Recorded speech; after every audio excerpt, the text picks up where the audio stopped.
우크라이나랑 러시아 전쟁 관련된 이슈를 좀 질문드리고 싶은데요. 양국 간 공방전이 굉장히 치열합니다. 뭐 우크라이나가 이기고 있다라는 얘기도 있고 또 어떤 분들은 러시아가 뭐 이미 이겼다라고 얘기하는 분들도 있는데 좀 어떻게 보고 계시고 이제 방산도 저희가 주목해야 될 네. 분야라고 말씀을 해주셨는데 뭐 휴전이 된다고 했을 때 이제 휴전도 얘기가 나오더라고요. 예. 그래서 또 관련주는 뭐가 있을까 궁금합니다. 이게요. 저는 이 우크라이나하고 러시아 보면 옛날 우리나라 영화 중에 고지전이라는 영화가 있어요. 아, 네, 저 봤습니다. 고지를 막 서로 막 네. 치고받고 맞아요. 휴전 내내 그 짓을 한 거야 이제. 맞아요. 하나로 더 확보하면 그대로 휴전이 되는 거니까. 그래서 휴전이 지금 하기 전에 이제 막 그런 유리한 입장에 차지하려고 이제 그 젤렌스키가 러시아 그 본토를 쳐들어간 거잖아요. 그래서 거기 들어갔는데 이제 쿠르스크 지역은 이제 원래 그 우크라이나 지금 러시아하고 우크라이나 전선보다 위쪽에서 이제 치고 들어간 거잖아요. 허를 찔린 거죠. 설마 본토를 치고 들어올 거라고 생각을 못 했는데 이게 보니까 준비를 오랫동안 했더라고요. 이미 그 전쟁 중에 그 실전에서 있는 사람들 중에 정예병을 뽑아서 영국하고 미국 가서 훈련을 했다고 하더라고요. 진짜요? 예. 그런 기사가 있었어요. 훈련을 해서 정예병이 쳐들어간 거야, 이제. 그러니까 대부분 주력 부대가 다 이 전선에 돼 있으니 거기는 허당한 거죠. 허당인데 들어간 거죠. 징집병을 거기다 이제 주로 지키는 걸로 배치를 했는데 징집병 입장에서는 원래 징집을 할 때 러시아에서 징집을 할 때 전선에 투입하지 않겠다고 징집을 했대요. 그래서 이제 쿠르스크 지역에 배치를 쿠르스크가 군인을 빼서 현역 주력 부대를 빼서 전선에 투입을 했으니까 그거 피잖아요. 그래서 징집병을 거기다 배치를 했는데 갑자기 우크라이나에서 거기 쳐들어오는 거야. 전선이 돼버린 거지. 그러니까 애들이 싸워보지도 않고 막 나 항복 막 이러고 나오는 거예요. 막 100명씩 포로 잡고. 그런데 이제 오늘 뉴스인가 어제 뉴스에 아랍에미레이트 중재로 우크라이나하고 러시아하고 포로 100명씩 교환했다고 하더라고요. 그것처럼 젤렌스키도 그 얘기를 했어요. 유리하게 휴전을 유리하게 끌고 가기 위해서 지금 거기 쿠르스크 침공을 계속 유지하고 굉장히 심려를 기울이고 있다고. 왜 그러냐면 그 땅을 침공하고 있어야지. 그렇지. 휴전을 할 때 너들 지금 침공하고 있는 아래 전선 부분에 물러나라. 아니면 이거 우리 땅 한다. 이 협상이 되잖아요, 이게요. 그렇죠. 우크라이나 입장에서는 러시아 입장에서는 미치고 팔딱 뛰고 한장을 노리신 거죠. 그 다음에 전선에 있는 전투병들은 정예병들이잖아요. 근데 쿠르스크에 있는 전투병들, 러시아 군인들은 다 오합지졸인 거야. 징집병 훈련도 제대로 안 받고 거기다 배치를 해놨으니까. 포로 하기도 너무 쉬워. 네. 거기다 또 이렇게 거기 핵시설도 있잖아요. 핵발전소도 있고. 뭐 그러니까 정말 신의 한 수를 두지 않았나 이런 생각이 들어요. 저기 입장에서는, 우크라이나 입장에서는. 이 자체가 이미 지금 휴전 얘기가 오고 가고 있고요. 뭐 트럼프만 해도 당장 휴전 시키겠다고. 휴전 시키는 건 사실 간단해요. 지금 사실은 서방 국가에서 우크라이나를 이용해서 러시아의 전력을 뺏고 힘을 빼는 그 대리전을 치르고 있다고 하는 거거든요. 네. 전쟁이 길어지면 길어질수록 러시아의 전력이 약화되고 경제도 침체되고 푸틴의 영향이 점점 줄어들고 뭐 그렇게 된다는 거지. 그 무기를 막 대주고 있는 거잖아요. 네. 그래서 우크라이나에서 예상외로 잘 싸우고 있는 거고. 그런데 이제 만약에 트럼프가 대통령이 돼서 야 휴전해 이제 무기 안 줘. 이러면 바로 휴전해야 돼요. 서방에서 무기를 안 주면 젤렌스키 우크라이나에서 전쟁을 할 수가 없는 거죠. 그러니까 언제든지 이제 휴전될 수도 있고 뭐 그런 가능성도 있고 그러다 보니까 고지전 같아요. 이제 휴전을 앞두고 미리 그래서 쿠르스크 지역을 돌진한 것 같습니다. 만약에 휴전이 이루어진다면 이제 만약에 우리는 그러면 휴전이 언제 끝난다 이렇게 생각할 수 있잖아요. 6.25 전쟁만 해도 휴전을 막 2년 6개월 막 끌고 막 그랬었는데 근데 사실 주식이라는 게 기대감만 있어도 휴전한다는 말만 있어도 관련주가 막 오르는 거지. 그래서 가장 큰 게 이제 재건 관련주가 가장 핫하겠죠. 뭐 GS 건설이라든지 뭐 이런 건설 관련주, HD 현대 건설 기계라든지 뭐 대우건설 이런 건설 관련주들이 포스코 인터내셔널도 이제 SC인가 아스콘 만든 도로 포장 만드는 업체랑 콜라보 해가지고 그 우크라이나 재건에 참여한다고 뭐 그런 얘기가 있어서 그 관련주들이 가장 먼저 수혜 가입할 확률이 높고요.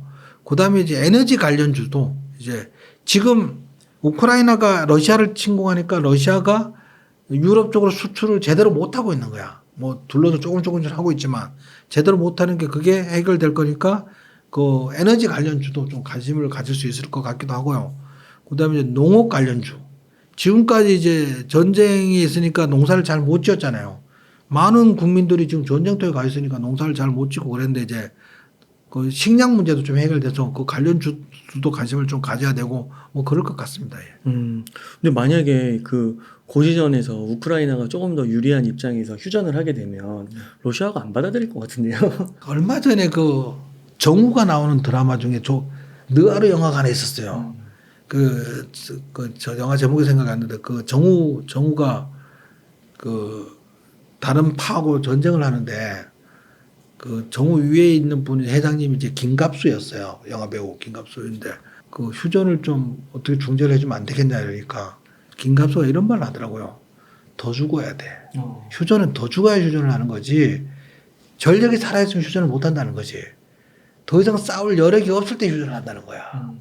러시아도 지금 더 이상 싸울 여력이 없을 때 휴전을 할 수밖에 없는 거죠. 자존심 문제가 아니고 이제 생존의 문제로 바뀌었을 때 휴전이 이루어진다는 거예요. 이게 우리가 생각하는 것처럼 이걸 왜 양보하겠어? 아니 근데 멀쩡할 때는 재성 실을 때는 그런데 그렇구나. 온 국민이 지금 푸틴을 원망하고 있고 지금 쿠르스크 지역에서 군인들이 생포되고 있고 막 그러고 있는 상황이면 본인도 위기에 갇히면 그때 휴전이 된다는 거죠. 아 그렇군요. 이제 물에 익었습니다. 휴전 갈 때까지. 혹시 그 이스라엘 예. 중동 전쟁도 이제 막 또 발생하려고 하잖아요. 예. 그거 관련주도 혹시 떠오르는 거 있으세요? 이제 이란이 침공하면 유가가 급등할 것 같아요.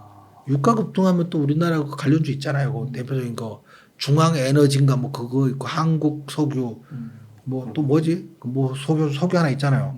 뭐 그것도 막 급등하겠죠. 지금 사면 될 것 같아요. 급등. 그러면 러시아 우크라이나 휴전이나 그게 또 뭐 많은 분들이 전쟁 진짜 속전속결로 끝날 거라는데 지금 진짜 뭐 몇 년 이렇게 지속되고 있잖아요. 예, 거의 2년 6개월과 7개월 하고 있고 중동 전쟁도 발발할 수 있고 근데 이렇게 어떻게 보면 커다란 이슈가 있음에도 어떻게 보면 S&P 500이랑 나스닥은 거의 최고가까지 왔다 조금 조정받은 상태잖아요. 그러니까 말씀하신 대로 하루 이틀은 모르지만 여기서 6개월, 1년, 2년, 3년 보면 또다시 사상 최고가 경신하고 올라간다. 이제 지금 지금 거의 사상 최고까지 왔어요. 지금 왔어요. 네. 넘어서려고 해요. 네, 맞아요. 왜? 금리를 낮춘다니까. 네. 금리를 낮춘다는 게 시중에 돈을 대규모 뿌린다는 얘기라니까요. 전쟁 이슈보다도 금리 이슈가 큰 거군요. 그 역대로 네. 전쟁 이슈나 테러 이슈는 단기간에 끝나서 항상 9.11 테러 때도 주가가 막 폭락했는데 일주일 안에 제자리 찾아왔어요. 그러니까 전쟁 이슈나 이런 것들은 단기간에 끝나. 이거는 그 이슈가 아니야. 단발바로 끝나는 거고 그다음에 뉴욕 증시 올라가고 미국 증시 올라가는 거는 금리를 계속 낮출 거니까 대규모 돈을 뿌리는 거는 같다니까요. 그러면 이번에는 이제 대선 이슈 한번 여쭤보고 싶은데 이제 대선이 한 3개월 남았나요? 11월 초니까요. 예, 11월 11일인가 뭐 그러지 않을까요? 와, 정말 얼마 안 남았는데요. 이 해리스와 트럼프 두 후보 간의 지금 박빙승부가 벌어지고 있습니다. 그래서 다양한 업종들이 누가 되느냐에 따라서 이게 주목을 받는 게 다르다. 뭐 이런 분석들이 나오고 있는데 김용 대표님께서 좀 어떻게 보고 계신지 궁금합니다. 뭐 이제 막 많이 올랐죠. 막 풍력도 많이 막 급등하고 CS윈도 막 급등하고 태양광 관련주는 HD 에너지 솔루션 막 급등하고 막 오르 내리고 있거든요. 시간이 점점 지날수록 이제 윤곽이 지금은 이제 해리스 쪽으로 좀 기울어 가고 있잖아요. 트럼프가 압도적일 때는 트럼프 관련주들이 막 올라갔었어요. 네. 근데 요즘은 이제 해리스 관련주들이 막 급등하고 있거든요. 네. 그걸 지금 잘 사야 될 것 같고요. 이게 누가 될지는 뭐 뚜껑을 열어보기 전에 알 수 없잖아요, 사실은. 다 다르니까. 사람마다 생각이 다 다르니까. 근데 만약 그 관련주로 따진다면 이제 해리스 관련주는 당연히 이제 태양광하고 풍력. 친환경. 예.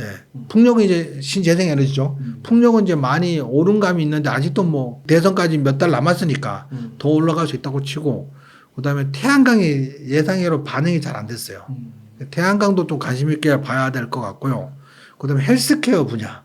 이제 민주당에서 이제 오바마 케어 막 그래서 헬스케어에 막 집중적으로 하는 건데 트럼프가 거기에도 좀 부정적이잖아요. 그 헬스케어 관련주로는 이제 뭐 다른 거 다 볼 거 없고 그 셀트리온 헬스케어랑 삼성 바이오로직스 이것도 삼성 바이오로직스도 지금 많이 올라가고 있어요 지금. 네. 그게 이제 어차피 저걸 공공의료 서비스 때문에 저걸 처방 약 가격이 좀 떨어져야 되니까요. 뭐 그래서 뭐 그런 식으로 움직일 것 같고 트럼프 관련주가 있는데 이제 트럼프 관련주는 트럼프는 단순히 심플합니다. 야 전기차 보조금 안 줄 거야. 전기차 보조금 안 준다는 것은 내연기관 차량 수명을 더 늘린다는 얘기거든요. 그럼 내연차량 관련된 수용이 늘리면 이제 뭐 석유 관련, 원유 관련주라든지 그다음에 방산 관련주 또 트럼프 되면 일단 잘 사는 한국, 잘 사는 대만 왜 우리가 방위비를 이렇게 내고 주둔해서 지켜줘야 돼? 막 그러면 이제 방산 관련주 어차피 우리가 스스로 방위를 하려면 저걸 사야 되니까. 그래서 방산 관련주도 좀 좋을 것 같고요. 이제 결정적으로 트럼프 만약에 지지율이 올라간다면 우리 관심 봐야 될 게 총기 관련주.